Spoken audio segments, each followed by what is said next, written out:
What's up guys, welcome back to my channel, and if you're new here then welcome to our little corner of the internet. Today we're going to be watching a video titled Can We Agree on the 4 Major US Cities? Without further ado, let's see what this video is about. If you're not up to speed on the latest trends, and I have the utmost respect for you if you aren't, here's one that's been making the rounds. Arguing about what the quote-unquote 4 major American cities are. To be honest, I think stuff like this is gimmicky, it's engagement bait, and I usually don't engage. But today I'm actually gonna... As a European, the 4 first cities that come to my mind right now is New York, even though I know it's probably not one of the big, or maybe it is. New York, Los Angeles. Is Los Angeles a city? Probably not one of the biggest. I would say personally Atlanta. The amount of people there is just insane. And that's it. Dallas? I don't know. Are those even cities? Probably not. Tackle the question and do the thing I usually do, which is try to come up with some reasonable criteria to help answer the question. And the reason I say it's engagement bait is there are 3 cities that just about everyone is going to agree on. New York, Chicago, and LA. I mean, New York is 100%, and then I feel... Chicago, of course. Of course. Why did I not think of that? I got New York and LA though. Feel like if you leave Chicago... Dallas, did I say LA? I think I did. Dallas I just said because that was the first one that came to mind. New York and Chicago. Los Angeles, and what's the 4th? Or LA off the list, you're just being a hater. And I hope as we walk through the criteria I came up with for this, you'll understand why. Asking for a 4th one is really only intended to start arguments. Now, what I'll usually do at this point in the video is summarize all the criteria I looked at and then rank cities. But today I'm going to do it a little differently. I've got a lot of different criteria, really different ways of looking at this question. So I'm going to walk through each, talk about why it matters, and tell you how that particular criterion makes the case for different candidates. So as we go through and you start to see the same cities mentioned again and again, you'll start getting a sense of where all this is headed. And then at the end, yay! I said Atlanta. I was going to say Miami too, but I wasn't sure how big Miami is. I'll try to make a definitive statement about the 4 cities, but fair warning, it's just not that straightforward. Okay, let's go through all the criteria I looked at. 1, population, and I wanted to look at this a few different ways. The most obvious thing is city population. The 3 most populous US cities are New York, Los Angeles, and Chicago, and those have been the top 3, I think, for my entire lifetime. Number 4 these days, Houston, Texas, so based on city population alone, you've got a good argument for Houston. But if you watch... That's so much people. ...this channel, you know I think city jurisdictional boundaries are a little arbitrary, and I usually like to look at metro areas. So in terms of metropolitan statistical area population, you've got the same top 3, but Dallas-Fort Worth slots in at number 4, so this is really the argument for Dallas. And the other one I wanted to look at is combined statistical area, or CSA, which is a broader measure of urban agglomeration. So CSA will combine separate metro areas that have strong economic and commuting ties, like San Francisco and San Jose, Boston and Providence, and DC and Baltimore. So by this measure, DC/Baltimore actually slots in just ahead of Chicago at number 3. So this is an argument for DC as a candidate for the 4th major city, but recognize that New York, LA, and Chicago are all in the top 4, no matter how you slice population. Now, for me, there's more to being a major city than just population in the aggregate. Density is important too, because it indicates a place where people are willing to live in close quarters together to be part of the city's urban life. Measuring density is tricky. I did go ahead and rank the candidate cities by population density, and the top 4 are New York, San Francisco, Boston, and Miami. But also, I'd refer you to this video where I tackled the issue of how to best measure density. I went with maximum population you could fit within a 3-kilometer radius circle, and the top 4 cities by that measure were New York by a mile, then LA, San Francisco, and Boston. Population is the obvious one. Here's another one I like, gross domestic product. This is going to be by metro area for the most recent year, and I think this one's a strong Is this from San Francisco? That looks so cool. That looks really, really cool. indicator of how important a region is to the US economy as a whole.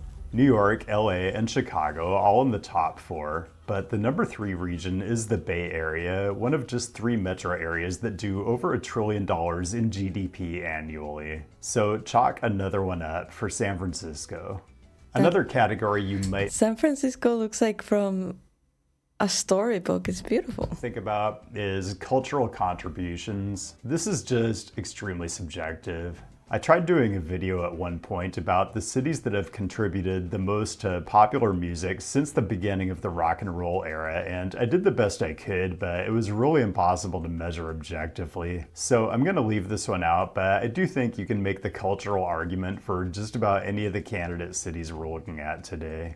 Okay, here's a criterion that I think is very relevant for measuring the majorness of US cities, but I might not apply it to any other country. And that's skyline. When I think of a major city, I think of a forest of skyscrapers. So the criterion is number of buildings over 500 feet tall. New York is the easy number 1 here, and Chicago is the clear number 2. By the way, just That looks so overwhelming. I don't think I've seen buildings this big. I already said it before, but I don't know how I will feel about it. It looks really overwhelming. They look massive. got back from Chicago, so I'd be so scared to be up on a building like that. No, I don't know. you will be getting a video soon, but man, I'm still trying to process the whole experience. Number 3 and 4 on the skyline list are interesting. Miami, which I wouldn't have guessed until I looked it up, even though I spent a few days there in 2023. And Houston, which also got the city visit treatment in 2023, so second mention for Houston on this list. By the way, the top 10 in this category, basically 9 good candidates for the 4 major cities, and Jersey City, which I think is just interesting. Next up, sports, and the question is a city or region represented in every major sports league? And I'm using a pretty broad definition here with all 5 of what I consider the major men's professional leagues and the 2 women's professional leagues. And to me, this is a very intuitive definition of major. If you were forming a top-flight professional sports league, which cities absolutely have to be represented in order for your league to be taken seriously? So New York, LA, and Chicago all have teams in each of the 7 leagues I'm looking at, and oftentimes multiple teams in each, which I think is another definition of major city. At one point in US history, Boston, Philadelphia, and St. Louis all had 2 Major League Baseball teams. And if you were doing this whole exercise in, say, 1925, those 3 cities would all be contenders for today's list, in addition to Chicago and New York. So the only other city that clearly has a team in each of the 7 major professional leagues is DC, but I would also make an argument for San Francisco. Now you could say, well, the Sharks and the Quakes are San Jose teams, and that's not the same as San Francisco. But I always come back to the fact that the Bay Area's NFL team is called San Francisco, but plays in the San Jose metro area. Also, as recently as a couple years ago, the Bay Area had 2 NFL teams and 2 MLB teams, and I think the only reason they still don't is because the Bay Area is less amenable to spending public money on new stadiums for billionaire owners than other cities are. I still feel like major US cities, like cities should be kind of like I don't know, I would count them from the population, you know? So I might give DC a tiny edge as the 4th city in this category, but it's a pretty close call. Okay, let's talk about transit, and not just because I personally think transit is cool and important, but because I really think that high capacity transit is what makes a major city a major city. You can't have the density and the economic activity and the intermingling of cultures that makes cities great without having an efficient means of moving people around. And for me, this is all about heavy rail, subways or elevateds that operate on a grade-separated system. So I looked at this a couple ways. In terms of miles of heavy rail network, New York is the runaway number 1, Chicago is 4th, and this is not a strong category for LA, which is way down at number 9. Numbers 2 and 3, Well, now you might start feeling like we're converging on an answer to this whole thing because it's DC and San Francisco. I did want to look at heavy rail ridership too, and for that you get a different answer. Still New York and Chicago in the top 4. DC is still number 2, Chicago moves up to 3rd, and then number 4 is Boston, which I guess could be an argument for Boston being the 4th major city. Oh wait, I'm so dumb. It's saying the 4 major cities from this point of view. Oh. But it's still behind DC.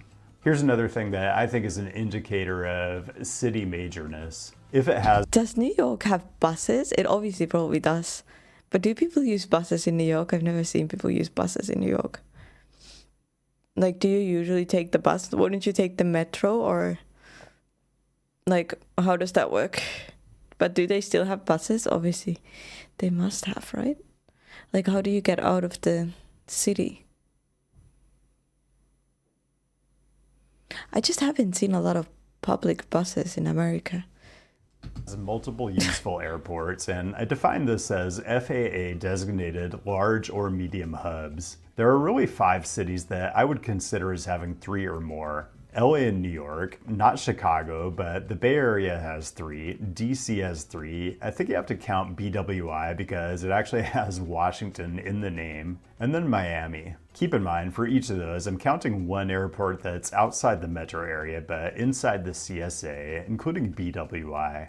The other thing I'd consider is combined passenger count at a city's airports, or enplanements, as they say in the biz. This one's a little weird since it includes transfers, but I think it's still a measure of how large a city looms in the national imagination. So for the top 4, you're going to get New York and LA at 1 and 4, but at 2 and 3, you're going to get Atlanta and Dallas, which I think are reasonable candidates for the Mount Rushmore of US cities.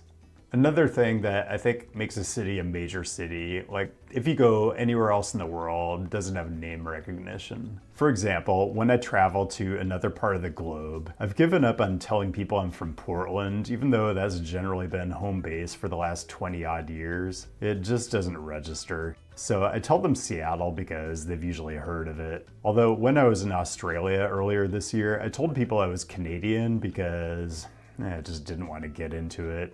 Anyway, my measure for this one is cities that get the most international visitors. And for this, New York is 1 and LA is 3, but Miami slots in at 2. And number 4 is Orlando. So at this point, you can see there's definitely... New York must be the most, like, touristically visited place, no?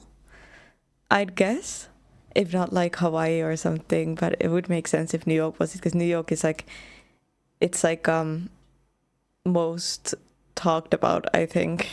An argument for Miami. Okay, those are all my criteria. You might have others, but it's my list. You're just gonna have to deal with it. Before we get to the final verdict, customary reminder to click on the various screen elements as you see fit. All the ways to connect on various websites. I tend to post a lot from the cities I'm visiting on Instagram. Chicago last week, San Diego next week, and Patreon to get early access to whatever in-person events come up next. Nothing on the docket yet for 2026, but that'll change soon. Okay, so I allocated points for each category of stuff I looked at and totaled it all up so I could rank each city's majorness. Here are the also-rans in top 10 format. 10, actually a dead heat between Atlanta and Houston. 9, Dallas. 8, Philadelphia, which didn't rank in the top 4 in any individual criterion, but was in the top 10 on just about everything. Okay. 7 is Boston, and 6 is Miami. New York, LA, and Chicago are 1, 2, and 3, of course, and there isn't that much daylight between LA and Chicago, so by my reckoning, there are really 2 candidates for that 4th spot. Here's the case for DC. 3rd largest combined statistical area in the US and 3 major airports. The caveat on both of those is you're really giving DC credit for the features of Baltimore, which is a great city in its own right. DC does legitimately have franchises in every major pro sports league though, and it's really the only city that can claim that outside the big 3. Also, the number 2 heavy rail metro system in the US, however you measure it. Where DC really falls down is skyline, which is maybe a bit unfair because of the Height of Buildings Act of 1910, which is related to the fact that it is the nation's capital, something I didn't give extra credit for at all. Honestly, probably a negative in 2025. And here's the case for San Francisco. Third highest metro area GDP ahead of Chicago. There was a bus. Also has teams in all 7 major pro sports leagues, but you do have to include the San Jose teams to get there, which I do since one of those teams is literally called the San Francisco 49ers. The core city of the nation's 3rd largest grade-separated metro system by network miles, and it's a top 3 city by just about any density metric you use. So in the final tally, I have San Francisco getting the nod just ahead of DC. Oh, but doesn't DC get plus points though, since it's the capital? But okay, it makes sense. It's weird to think because usually, at least here, the biggest cities are usually the capital, but DC falls in the 5th. Like, I don't know. How would you guys put the list? But a lot of this comes down to how you think about metropolitan regions and how much the attributes of those regions you want to credit to any one individual city. The Bay Area is more polycentric than just about any other urban region in the US. But that's how I think through all this. If you personally don't think a skyline or density are that important, then maybe you favor DC. But I personally couldn't make an argument for any city outside of those two. I think the real answer is there isn't a Rushmore. In my mind, the US either has 1 major city, or 3, or 5, and asking people to name 4 is just being argumentative. Is that bridge made out of wood? Because it looks like it's made out of wood, but that's impossible, right? It's like, it must be metal or something.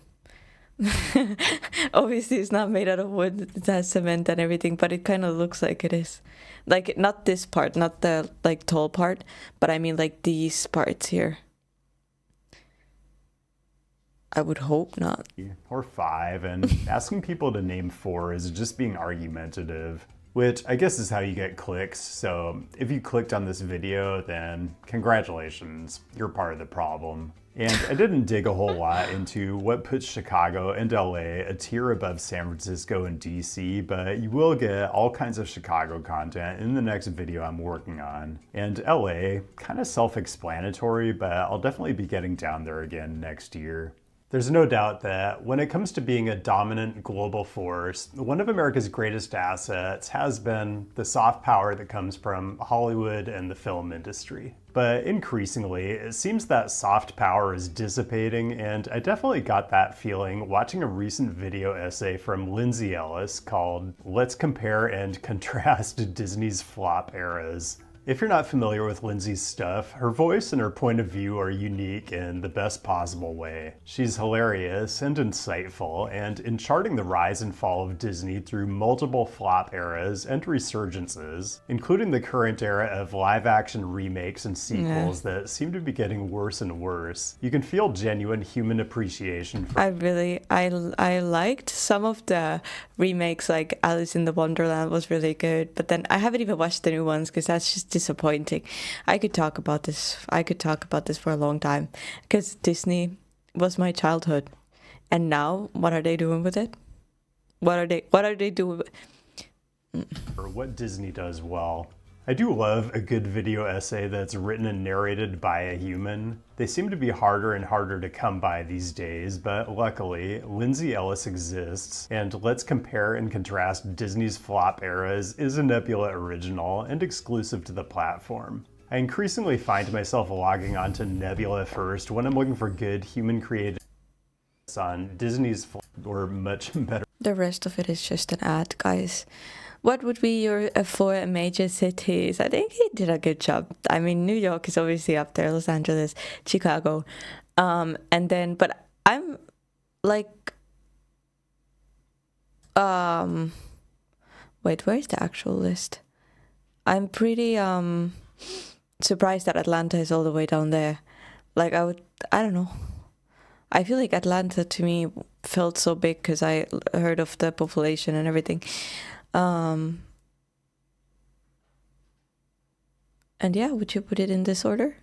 Let me know in the comments below. Guys, thank you for joining me for this video. I really hope you enjoyed it. Please leave a like, subscribe if you haven't yet, and I'll see you guys in the next video.